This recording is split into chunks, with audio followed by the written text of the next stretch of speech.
Hello everyone, thank you so much. Wish you all a very good morning. Thank you so much, आप लोगों ने इतना time से join कर लिया। हम बिना किसी फर्दर डिले के आज की ट्रेनिंग स्टार्ट करेंगे। आप लोगों की टीम मेंबर्स में से अगर कोई और भी ज्वाइन करना चाहता है तो प्लीज उनसे कहिए कि जल्दी से ज्वाइन कर लेंगे। अदरवाइज हमारी ट्रेनिंग वैसे रिकॉर्ड हो रही है, तो अगर कोई बाय चांस नहीं ज्वाइन कर पाएगा तो हम ट्रेनिंग का जो रिकॉर्डेड सेशन है वो भी प्रोवाइड करवा देंगे, तो आप उन लोगों से शेयर कर सकते हैं। तो बिना कोई फर्दर डिले करते हुए हम ट्रेनिंग सेशन जो है वो स्टार्ट करेंगे। कोई मुझे क्विकली बता सकता है कि हमारा ऑडियो वीडियो क्लियर है कि नहीं, या कोई अगर और टेक्निकल इशू आ रहा है तो हम उसको फिक्स करेंगे पहले and then we can start with our session.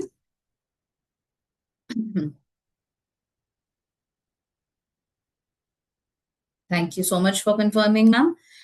Okay, so हम आज की जो ट्रेनिंग के बारे में बात करने वाले हैं that is for the ethics and education, जिसमें हम कुछ पॉलिसीज के बारे में बात करेंगे। But before we jump into the policies की क्या पॉलिसीज हैं, किन के बारे में हम आज बात करने वाले हैं, मैं एक छोटा सा इंट्रोडक्शन दे दूं मेरे बारे में। मेरा नाम साक्षी अरोड़ा है और मैं ethics and education department head करती हूँ हमारे इंडिया के लिए।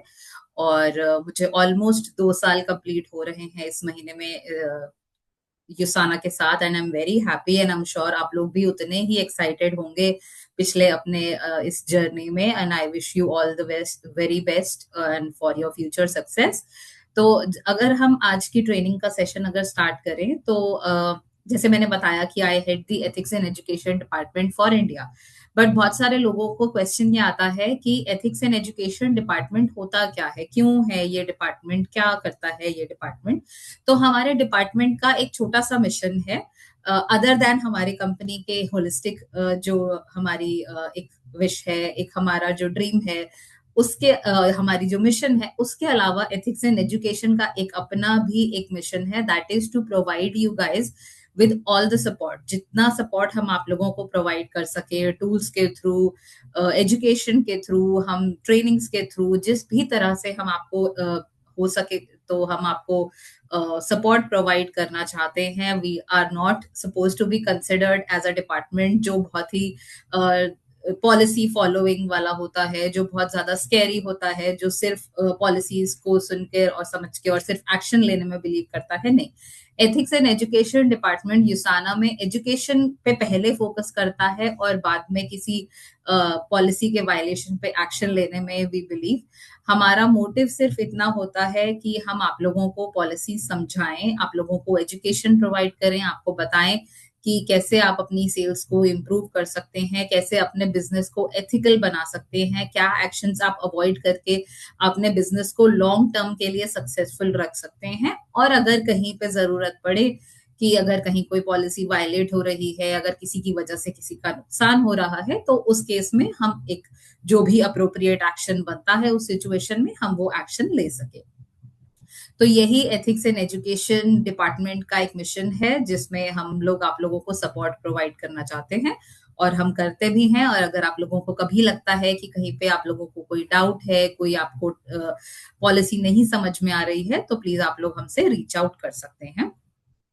तो आगे देखते हैं हमारे पास क्या है आज की ट्रेनिंग सेशन में। तो before moving to the policies, जिन पॉलिसीज के बारे में आज हम बात करने वाले हैं, युसाना की जब भी आई एम श्योर आप लोगों ने ट्रेनिंग्स अटेंड किए होंगे, उसमें सबसे पहली जो बात होती है वो होती है युसाना की वैल्यूज के बारे में बात। बिना युसाना की वैल्यूज के बारे में बात किए हुए मुझे तो नहीं लगता कि हम लोग किसी भी ट्रेनिंग सेशन में हम मूव फॉरवर्ड करते हैं। तो जो पहली पॉलिसी जिसके बारे में हम बात कर, जो पहली वैल्यू हमारी युसाना की है, that is health, then it's excellence, then it's integrity और कम्युनिटी। बट जब हम एथिक्स की ट्रेनिंग में आते हैं तो हम इंटेग्रिटी पे थोड़ा सा ज्यादा फोकस करते हैं, क्योंकि वी बिलीव कि अगर हम इंटेग्रिटी पे फोकस करते हैं तो हमारी बाकी की 3 वैल्यूज अपने आप ही स्ट्रांग होती हैं, क्योंकि वो डायरेक्टली डिपेंडेंट होती हैं इंटेग्रिटी पे। अब इंटेग्रिटी का मतलब होता है कि हमें सही चीज करनी है, सही टाइम से करनी है, सही डिसिप्लिन फॉलो करना है, और जो सही है वही करना है, जो गलत है वो नहीं करना है। तो अब जो सही है वही करना है और जो गलत है वो नहीं करना है, से हमारी हेल्थ पे कैसे इम्पैक्ट आता है। अब हमारी हेल्थ के लिए हमें चाहिए होता है कि हम रेगुलर स्लीप ले, टाइमली सोए, टाइमली उठे, हमारी रेगुलर एक्सरसाइजेस करें, जो हमारे डेली के न्यूट्रिएंट्स हैं वो ले, हमारे सप्लीमेंट्स को ले, हमारे रेगुलर हेल्थ चेकअप्स कराएं।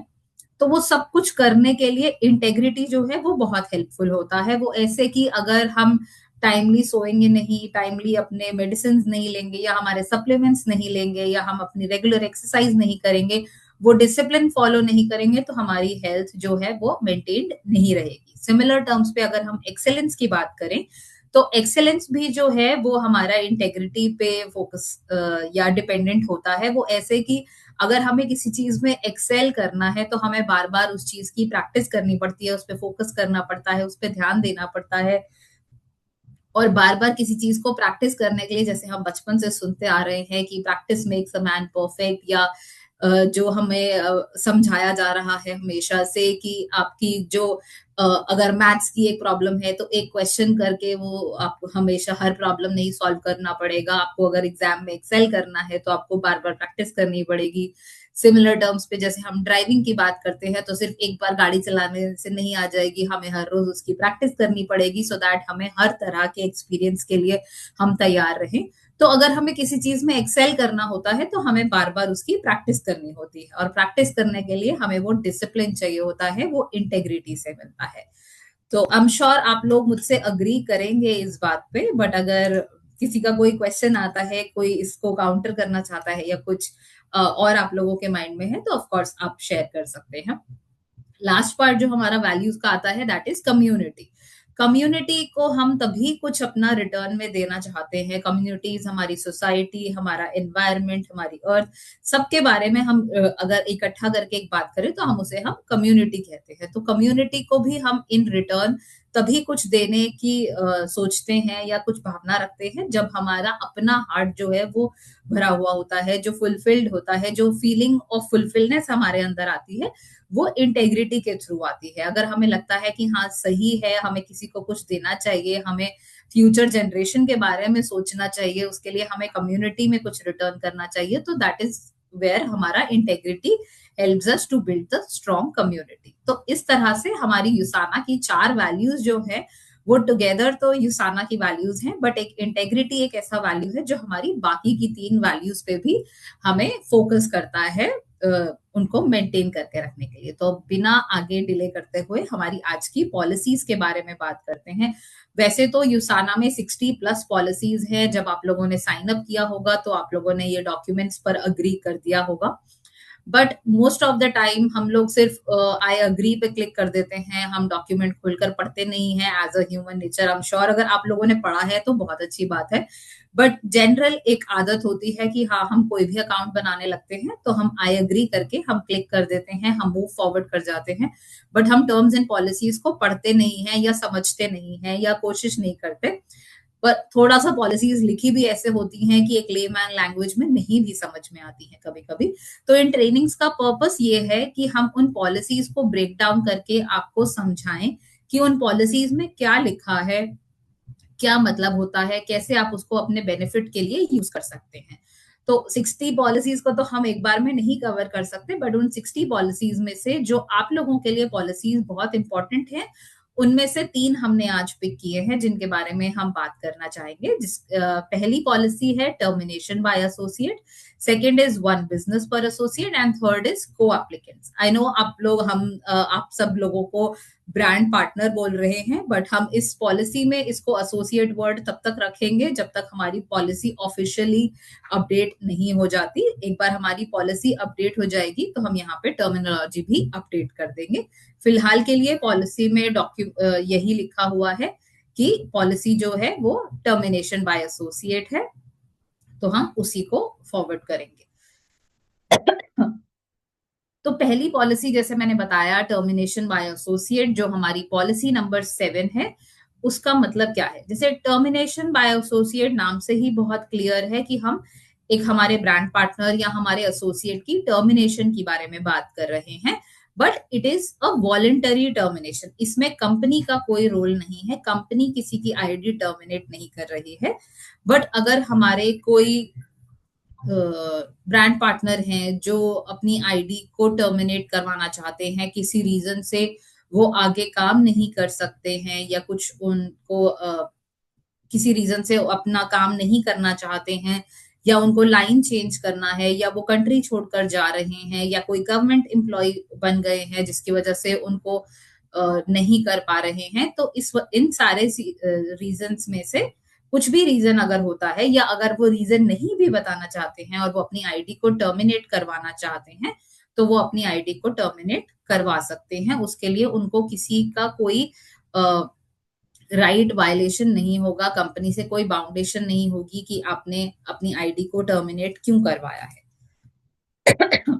आई होप ये अभी तक क्लियर है सबको। अगर किसी को कुछ डाउट होता है इसमें तो प्लीज आप लोग मुझसे पूछ लीजिएगा, आप लोग चैट बॉक्स में लिख सकते हैं। तो अब अगर हमें वॉलंटरीली अपनी आईडी को टर्मिनेट करवाना है तो उस सिचुएशन में हम क्या कर सकते हैं? उस सिचुएशन में हमें अपनी आईडी को टर्मिनेट कराने के लिए सिर्फ एक ईमेल लिखना है हमारे कस्टमर सर्विसेज को। जो ईमेल एड्रेस है customerservice@usanainc.com, हमारे रजिस्टर्ड ईमेल एड्रेस से। जब भी आपने ज्वाइन किया होगा, आपने जो भी रजिस्टर्ड ईमेल एड्रेस प्रोवाइड किया होगा, उस रजिस्टर्ड ईमेल एड्रेस से एक ईमेल भेजना है that please terminate my ID, and आपका आईडी जो है वो टर्मिनेट हो जाएगा विद इन 24 to 48 आवर्स, जो उसका पॉलिसी का टाइम है जो सिस्टम में अपडेट होने में लगेगा।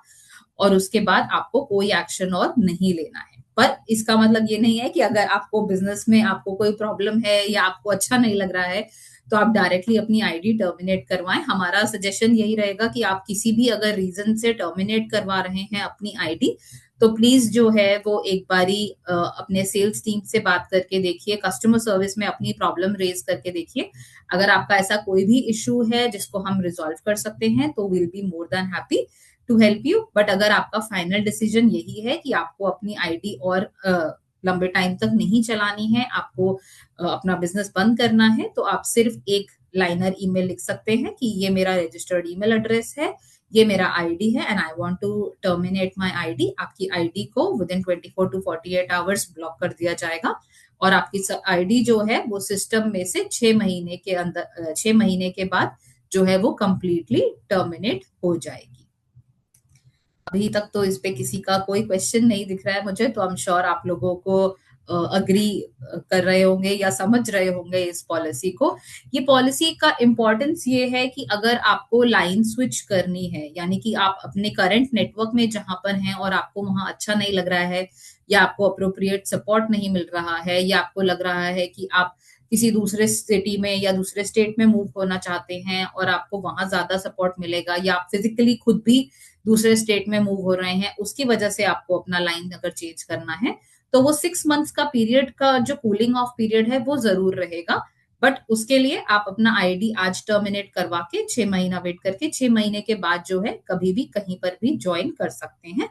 पर आपका इसका पॉलिसी का ये मतलब नहीं होता है कि हमने आज अगर अपनी आईडी को टर्मिनेट करवाया तो हम कल से ही कहीं पर भी ज्वाइन कर सकते हैं, नहीं। This is just for the protection कि आपकी आईडी का कोई मिसयूज ना हो। आपने आज आईडी अपना टर्मिनेट किया है, आपके लास्ट ऑर्डर डेट से 6 मंथ का कूलिंग ऑफ पीरियड कंप्लीट होने के बाद आप किसी भी जगह पर जाकर जहां ज्वाइन करना चाहते हैं वहां ज्वाइन कर सकते हैं। I hope this is clear for everybody. अभी तक तो मेरे पास कोई क्वेश्चन नहीं है इसमें से। नेक्स्ट पॉलिसी पे मूव करते हैं, that is one business per associate. One business per associate हमारी पॉलिसी नंबर 25 है, जिसका मतलब होता है कि हमारा कोई भी एक मेंबर एक टाइम पर एक ही आईडी में पार्टिसिपेट जो है वो कर सकते हैं। यानी कि आप एक टाइम पर अपना या तो ब्रांड पार्टनर आईडी रख सकते हैं, या आप अफिलिएट आईडी रख सकते हैं, या आप अपना कस्टमर आईडी रख सकते हैं, या आप एज अ मेंबर बनकर किसी अगर शेयर होल्डर में या आप शेयरिंग आईडी रख रहे हैं, यानी कि आप 3-4 लोग मिलकर एक प्रोप्राइटरशिप की आईडी में अगर अपने आपने पार्टिसिपेट किया हुआ है तो आप उसमें भी एक ही आईडी रख सकते हैं। एक टाइम पर एक से ज्यादा आईडीज में काम करना जो है वो अलाउड नहीं होता है।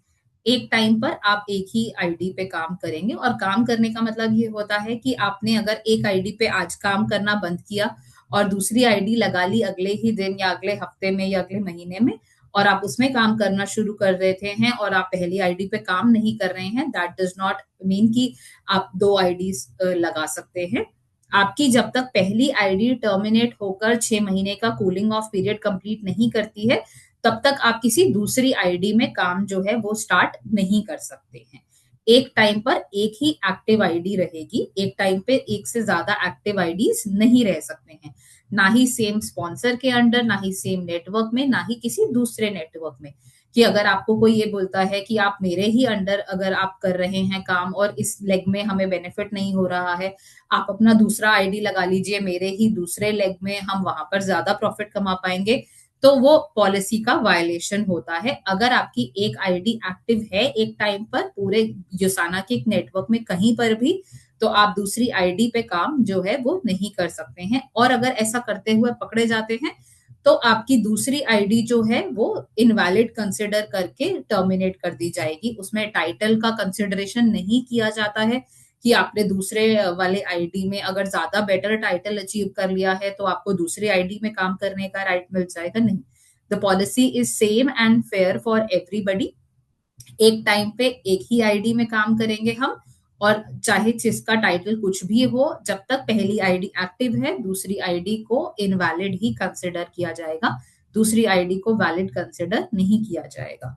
आई होप किसी का कोई क्वेश्चन नहीं है यहाँ पर, बट अगर है तो प्लीज हमसे पूछ लीजिएगा।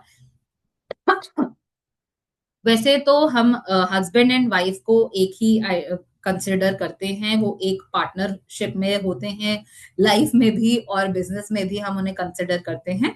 बट एक पॉलिसी ये कहती है कि अगर आप हस्बैंड वाइफ हैं और अगर आप साथ में काम करना चाहते हैं तो आप एक साथ एक आईडी में काम करना चाहते हैं तो कर सकते हैं। अगर आप अपनी अपनी आईडीज में भी काम करना चाहते हैं तो आप अपनी अपनी आईडीज में भी काम कर सकते हैं।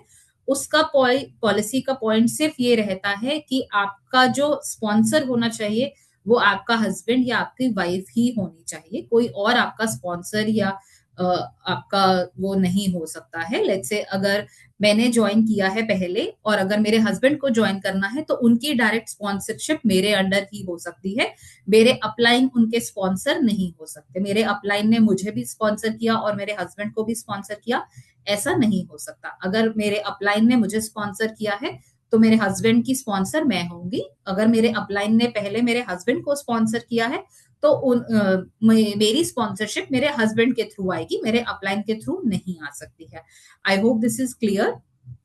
पर इस पॉलिसी पे सिर्फ एक एक्सेप्शन है, वो होता है हमारा डिस्ट्रीब्यूटर मैरिज। यानी कि अगर आप लोग पहले से शादीशुदा नहीं हैं और आपने युसाना में कहीं मिले या आप किसी भी थ्रू एक दूसरे को जानते हैं और उसके आपकी आईडीज सेपरेट नेटवर्क्स में चल रही हैं और उसके बाद आपने अगर शादी करने का डिसीजन लिया, तो सिर्फ उस केस में आप दो अलग अलग नेटवर्क्स में काम कर सकते हैं। अदरवाइज आपका नेटवर्क जो है, अगर आपकी शादी पहले हुई है और आप युसाना में बाद में ज्वाइन कर रहे हैं तो आपको एक स्पॉन्सरशिप लाइन में ही होना पड़ेगा। आई होप दिस इज क्लियर। किसी का कोई क्वेश्चन है यहाँ पे तो पूछ लीजिए। आई नो ये थोड़ा सा ट्रिकी है पार्ट इसको समझना, कि अगर हम मतलब बहुत वैसे तो थोड़ा सा ट्रिकी है बट सिंपल भी है एक तरह से, कि अगर हमारी युसाना की आईडी पहले लगी है और हमने शादी बाद में की है तो हम अलग अलग नेटवर्क्स में हो सकते हैं।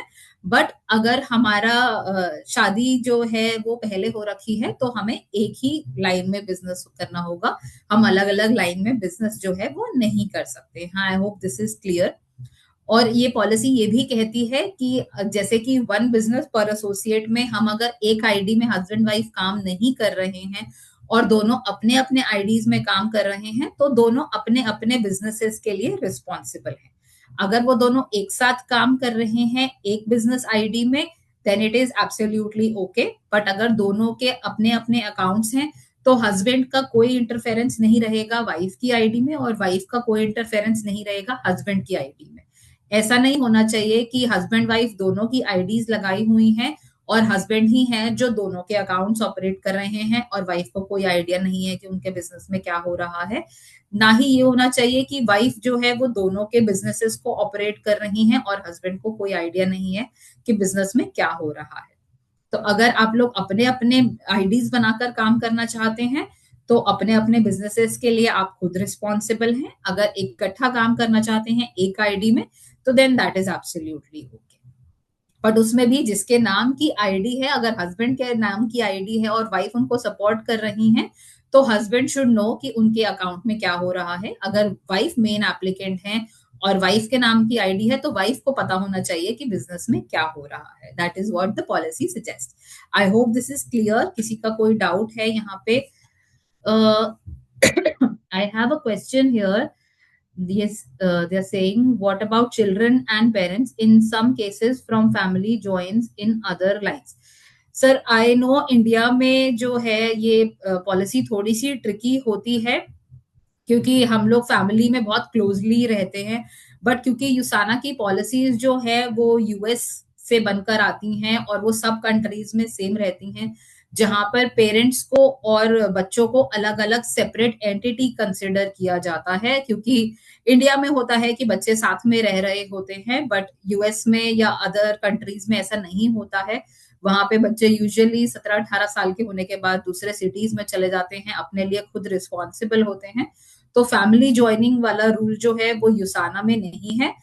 अगर कोई पेरेंट्स काम कर रहे हैं और बच्चों के नाम का आईडी है, तो उसमें सिर्फ इतना सा ट्रिक है कि जो ऑपरेटिंग पर्सन है उनके नाम, मतलब अगर बच्चों की आईडी है तो बच्चों को पता होना चाहिए कि उनके बिजनेस में क्या हो रहा है। अगर बच्चों को नहीं आइडिया है कि उनके बिजनेस में क्या हो रहा है, तो उस ज्वाइनिंग को गलत कंसिडर किया जाएगा। अकाउंट होल्डर शुड नो कि उनके बिजनेस में क्या हो रहा है। पेरेंट्स अगर बच्चों की आईडी ऑपरेट कर रहे हैं तो दैट इज ऑल्सो रॉन्ग। अगर बच्चे ऑपरेट कर रहे हैं पेरेंट्स की आईडीज को, तो दैट इज ऑल्सो रॉन्ग। जो अकाउंट होल्डर है उनको अपनी आईडी के लिए रिस्पॉन्सिबल जो है वो होना पड़ेगा। अगर वो नहीं है तो उनकी ज्वाइनिंग गलत है। I hope I have answered your question. अगर और कोई डाउट है आपका तो आप मुझसे पूछ सकते हैं। नेक्स्ट पॉलिसी पे मूव करते हैं। अगर और कोई क्वेश्चन नहीं है किसी का, तो हमारा नेक्स्ट ऑप्शन जो है यहाँ पर दैट इज को एप्लीकेंट्स। जैसे कि मैं बता रही थी कि को एप्लीकेंट्स का पार्ट जैसे नाम से बहुत ही क्लियर है कि को एप्लीकेंट्स मतलब दो लोग साथ में काम कर रहे हैं। जैसे मैंने बताया था कि हस्बैंड एंड वाइफ एक साथ एक आईडी पे काम कर सकते हैं। तो उस केस में हस्बैंड एंड वाइफ को एक साथ काम करने का राइट कैसे मिलता है, वो हमें को एप्लीकेंट्स पॉलिसी बताती है। को एप्लीकेंट्स पॉलिसी का मतलब ये होता है कि दो लोग मिलकर एक आईडी पे काम कर सकते हैं। इसमें कोई ऐसा वो बाउंडेशन नहीं है कि को एप्लीकेंट में husband and wife he possible हैं या बच्चे नहीं पॉसिबल। कोई भी अगर आपका मेन एप्लीकेंट किसी भी एक और इंसान को अपने साथ जोड़ना चाहता है, चाहे वो उनके पेरेंट्स हों, चाहे वो उनके बच्चे हों, चाहे वो उनके कोई फ्रेंड हों या कोई और बिजनेस पार्टनर हो, कोई भी एक इंसान जिनको वो अपने साथ जोड़कर एक ही बिजनेस आईडी पे काम करना चाहते हैं, वो को एप्लीकेंट्स हो सकते हैं। को एप्लीकेंट्स का मतलब सिर्फ इतना सा है कि मैं अगर मेन एप्लीकेंट हूं, मुझे अपने बिजनेस को चलाने के लिए सपोर्ट की जरूरत है, तो मैं अपने साथ किसी भी एक इंसान को जो यूसाना में पहले पार्टिसिपेट नहीं कर चुका है या उनकी अपनी यूसाना आईडी नहीं है, मैं उनको अपने साथ जोड़कर एक को एप्लीकेंट बना सकती हूँ।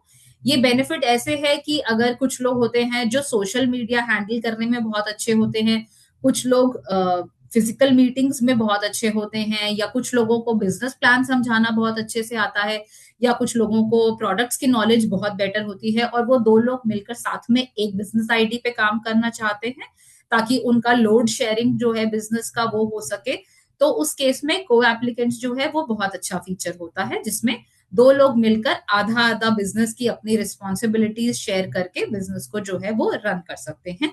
बट क्लॉज इसमें यही रहता है कि आपका जो मेन एप्लीकेंट होगा, आपकी आईडीज उन्हीं की रहेगी। आपका जो बैंक अकाउंट डिटेल्स होंगे वो मेन एप्लीकेंट के ही रहेंगे। अकाउंट पे जो सिग्नेटरी अथॉरिटी होगी वो मेन एप्लीकेंट की ही होगी। को एप्लीकेंट्स सिर्फ उनके साथ काम में हेल्प कर सकते हैं। बाकी जो भी कॉन्ट्रैक्ट होगा वो उन दो लोगों के बीच में होता है कि उनको प्रॉफिट कैसे शेयर करना है, किसको क्या हैंडल करना है। ट्रिप के लिए अगर वो क्वालिफाई करते हैं तो दोनों में से कौन ट्रैवल करेगा। यूसाना अथॉरिटी देती है दोनों को, दोनों में से कोई भी ट्रैवल करना चाहे तो वो कर सकते हैं।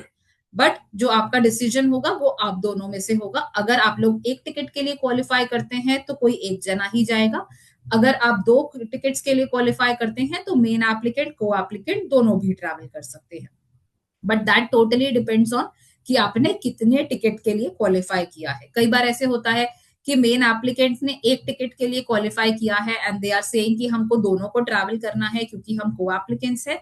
तो नहीं, दैट इज नॉट पॉसिबल। आप जितने टिकट के लिए क्वालिफाई करेंगे आप उतने टिकट पे ट्रैवल कर सकते हैं। अगर मेन एप्लीकेंट अवेलेबल नहीं है और वो अपने बिहाफ पे को एप्लीकेंट को ट्रैवल के लिए भेजना चाहते हैं तो देन को एप्लीकेंट कैन ऑल्सो ट्रैवल।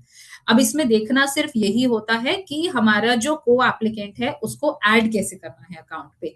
एक तो स्टेप होता है कि आप उसको जब आप अकाउंट में लॉग इन कर रहे हैं या अपनी आईडी क्रिएट करवा रहे हैं तभी को एप्लीकेंट की इंफॉर्मेशन आप और उनके सिग्नेचर के साथ दे सकते हैं। बट अगर हमें इस फीचर के बारे में अभी पता चल रहा है और अगर हमने पहले से नहीं को एप्लीकेंट साइन किया हुआ हमारे अकाउंट में तो हम एक ईमेल डाल सकते हैं अपने रजिस्टर्ड ईमेल एड्रेस से हमारे कस्टमर सर्विसेज को, हमारे को एप्लीकेंट की डिटेल्स के साथ कि ये उनका आधार कार्ड है, ये उनका नाम है, नंबर है और इनको को एप्लीकेंट ऐड कर दीजिए तो वो को एप्लीकेंट आपका जो अकाउंट में ऐड हो जाएगा। अकाउंट पे नाम नहीं शो करेगा को एप्लीकेंट का, सिर्फ बैकएंड पे उनकी डिटेल्स रहेंगी जस्ट फॉर द कॉन्फर्मेशन कि ये इंसान जो है वो इस अकाउंट का को एप्लीकेंट है। अगर कोई गवर्नमेंट रीजंस की वजह से भी अगर चाहते हैं कि उनका नाम ना शोकेस हो तो वो as a co applicant add करवा सकते हैं, बट देन जो गवर्नमेंट रेगुलरिटीज होती हैं उसके लिए उनको अपना अप्रूवल जो है वो अपने डिपार्टमेंट से लेना होता है। पर अगर किसी भी और रीजन से आप को एप्लीकेंट ऐड करवाना चाहते हैं अपने अकाउंट पे तो आप ईमेल के थ्रू या ज्वाइनिंग के टाइम पे दोनों पे करवा सकते हैं। हमें देखना सिर्फ ये होता है कि को एप्लीकेंट जो है वो 18 साल से ज्यादा की एज के हों। 18 साल से कम एज की किसी भी इंसान को हम को एप्लीकेंट नहीं करवा सकते। अगर हमारे को एप्लीकेंट जो इनको हम ऐड कर रहे हैं वो महाराष्ट्र स्टेट से हैं तो उन्हें 21 ईयर्स एंड अबव होना पड़ेगा, but otherwise all of the India 18 years and above can become a co applicant. I will take a pause here अगर किसी का कोई क्वेश्चन है यहाँ पर। I have another question here, ये कह रहे हैं it is necessary to make co applicant at the time of joining और इट। सर जैसे मैंने बताया अगर ज्वाइनिंग के टाइम पे नहीं कर पाए थे ऐड तो आप बाद में भी को एप्लीकेंट फॉर्म जो है वो साइन करके कस्टमर सर्विस को दे सकते हैं। आपका को एप्लीकेंट आपके अकाउंट पे बैक एंड पे ऐड हो जाएगा।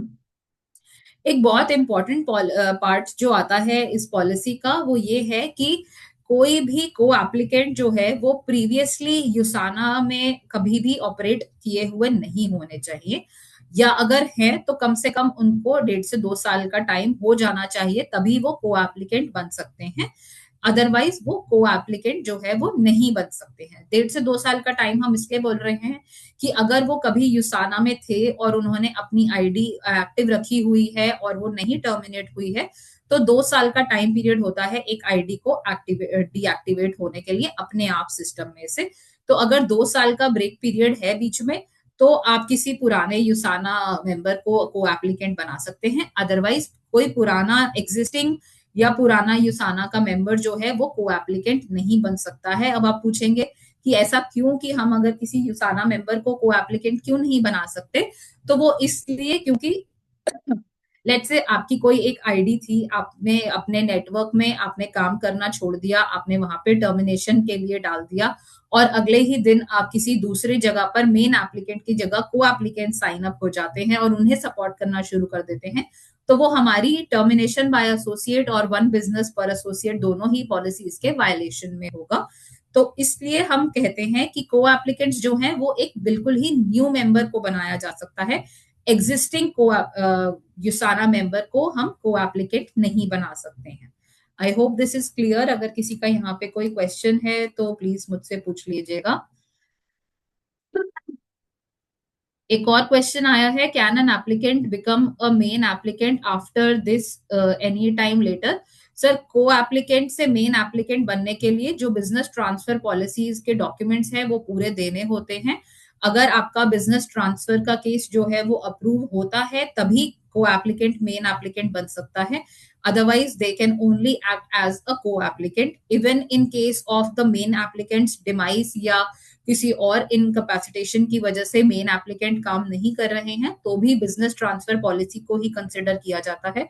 को एप्लीकेंट को एक नॉमिनी की तरह कंसिडर नहीं किया जाता, ना ही उन्हें बिना वो डॉक्यूमेंट्स वेरीफाई किए हुए हम मेन एप्लीकेंट बना सकते हैं। तो वहां पर हमारा बिजनेस ट्रांसफर पॉलिसी जो है वो पिक्चर में आती है। वो सारे डॉक्यूमेंट्स हमें मिलेंगे, हम वेरीफाई करेंगे और तभी को एप्लीकेंट जो है वो मेन एप्लीकेंट बन सकते हैं। I hope I have answered your question.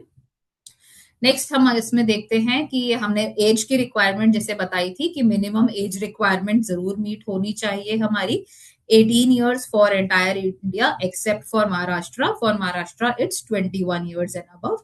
एक टाइम पर एक ही को एप्लीकेंट अलाउड है एक मेंबरशिप में। अगर आपको लगता है कि आपको 2 या 3 को एप्लीकेंट चाहिए, तो उस केस में आपको पार्टनरशिप बिजनेस बनाना पड़ेगा आईडी का, और वो आपको साइन अप करना पड़ेगा बिल्कुल एक न्यू आईडी की तरह।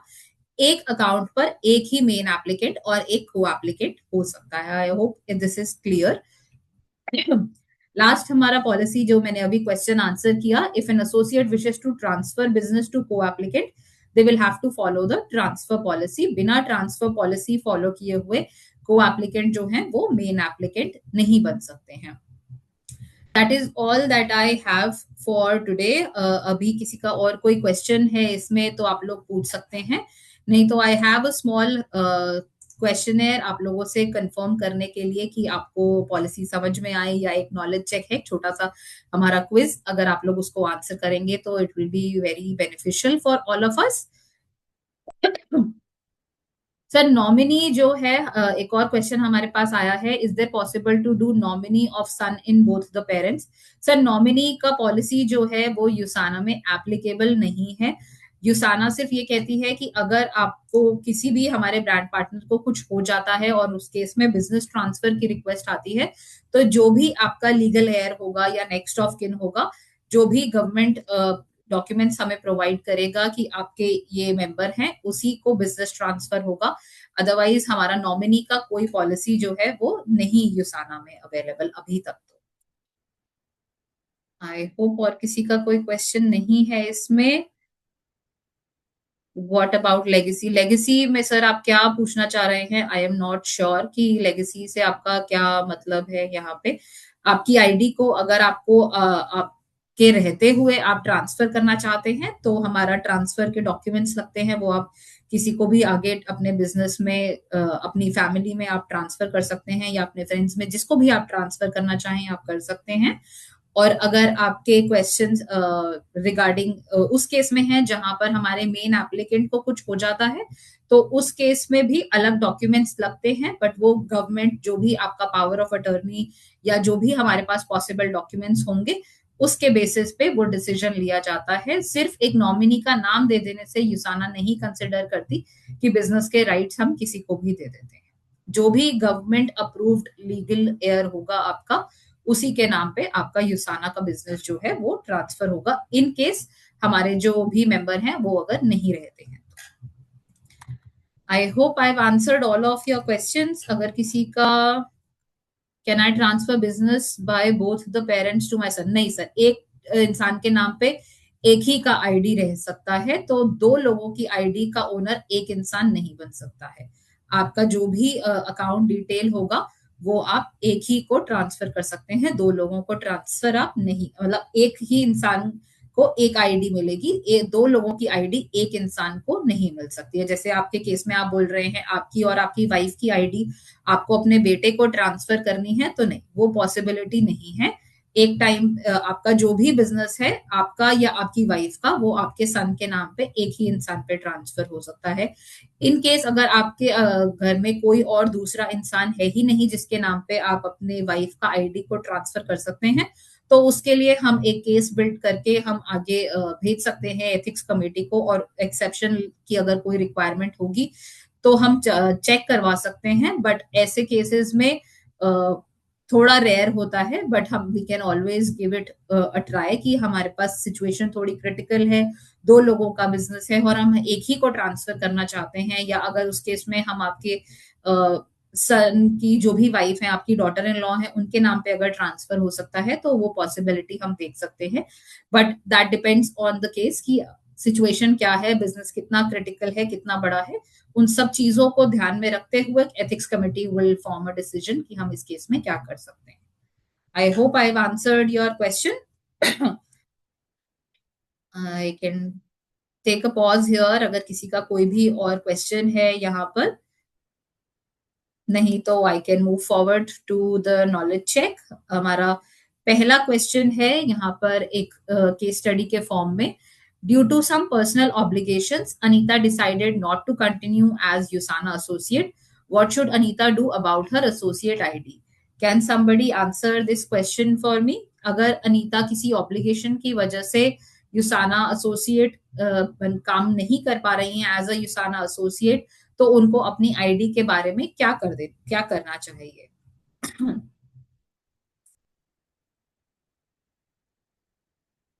आई हैव नहीं, यहाँ पे सिर्फ हेलो की रिक्वेस्ट आई है मेरे पास. हेलो सर, आपका कोई क्वेश्चन है तो आप पूछ सकते हैं.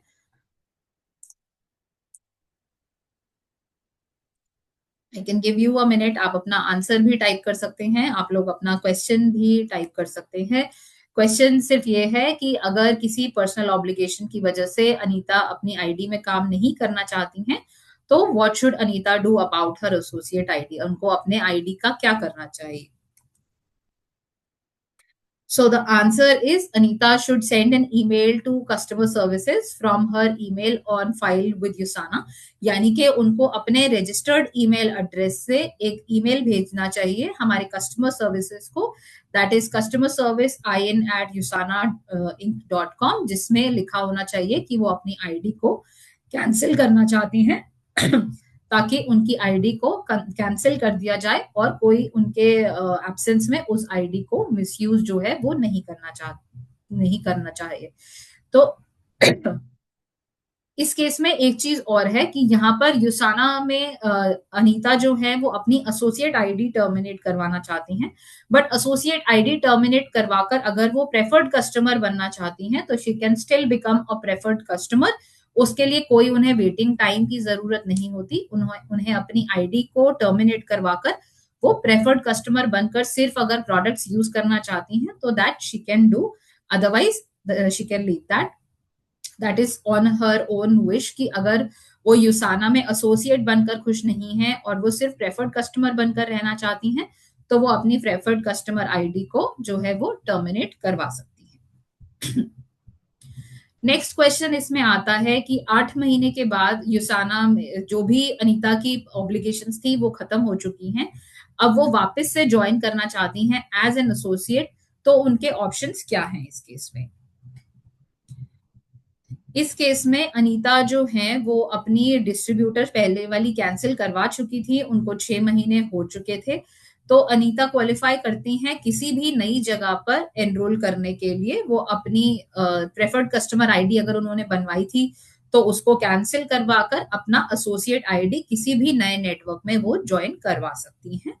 और अगर उन्होंने प्रेफर्ड कस्टमर आईडी नहीं लिया था पहले वाले आईडी को क्लोज करने के बाद, तो she can just simply join as an associate अपने चॉइस ऑफ नेटवर्क में कहीं पर भी जहां भी वो ज्वाइन करना चाहती हैं.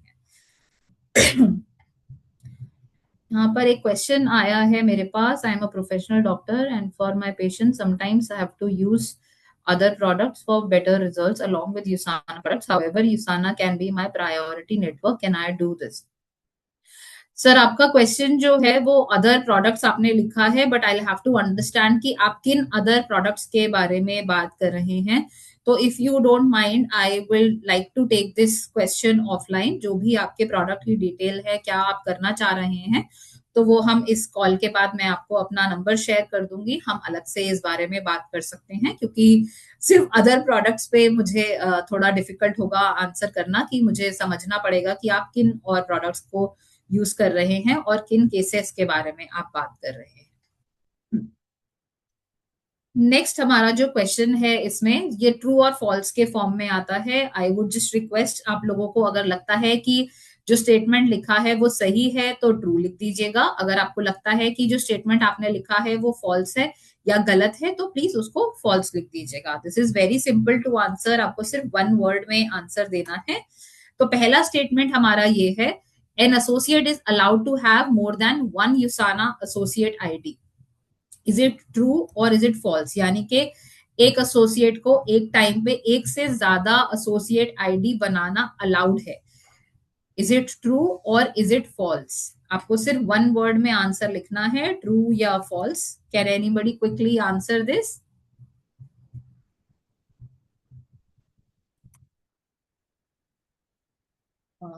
Okay, the answer is false. Yes, you are absolutely right, Mr. Shah. The answer is false. एक एसोसिएट को एक टाइम पे एक ही आईडी जो है वो बनाना अलाउड होता है. इससे ज्यादा आईडीज यूसाना में एक से ज्यादा आईडीज बनाना, एक से ज्यादा एसोसिएट आईडी बनाना अलाउड नहीं होता है यूसाना में. Next is an associate and the associate spouse are allowed to have their separate IDs in the same network. एक हस्बैंड और वाइफ को अब एक सेम नेटवर्क में दो अलग अलग आईडीज में ऑपरेट करना, यानी कि दोनों को अपनी अपनी आईडीज में ऑपरेट करने की परमिशन है या नहीं है. इज इट ट्रू और इज इट फॉल्स? पर हम सेम नेटवर्क की बात कर रहे हैं. सेम नेटवर्क में हस्बैंड एंड वाइफ को अपनी अपनी आईडी में काम करना अलाउड है. यस, का आंसर बिल्कुल सही है. This answer is true. An associate spouse is allowed to have their own ID as long as the spouse's business is placed below one of the associate's business center and not in cross-line organization. यानी कि किसी दूसरे network में जब तक नहीं है तब तक एक ही नेटवर्क में एक दूसरे के स्पॉन्सरशिप में काम करना अलाउड है. आप लोगों का आंसर बिल्कुल ठीक है.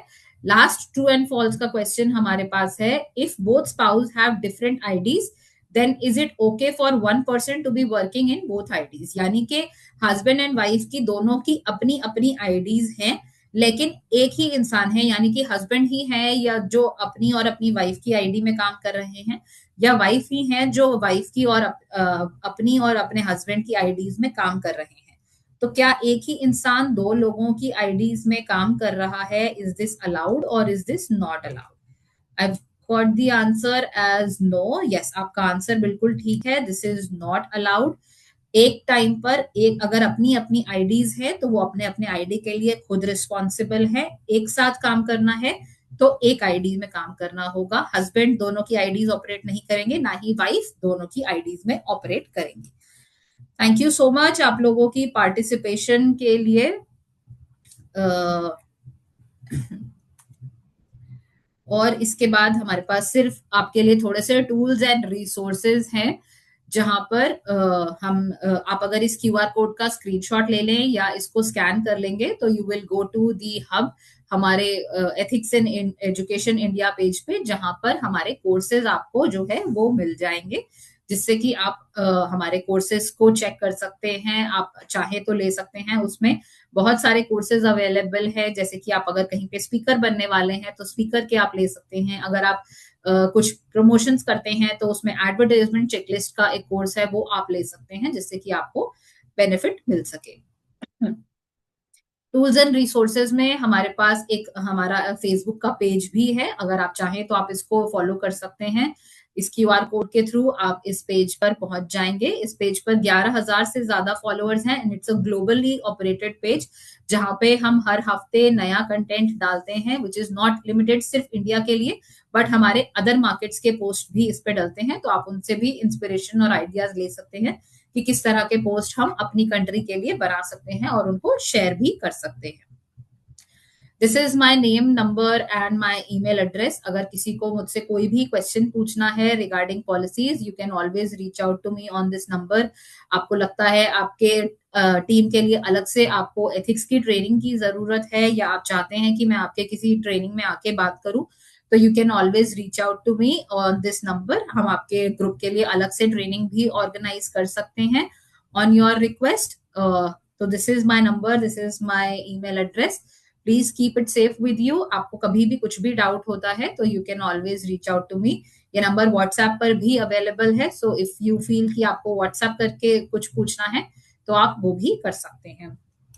That is all for today. Thank you so much for your time. बहुत अच्छा लगा मुझे, आप लोगों ने इतना इंटरैक्टिव सेशन बनाया, इतने सारे क्वेश्चन पूछे. I hope to see you all in my next session also. Thank you so much. Thank you for your time. Have a good day ahead. Bye bye. Take care.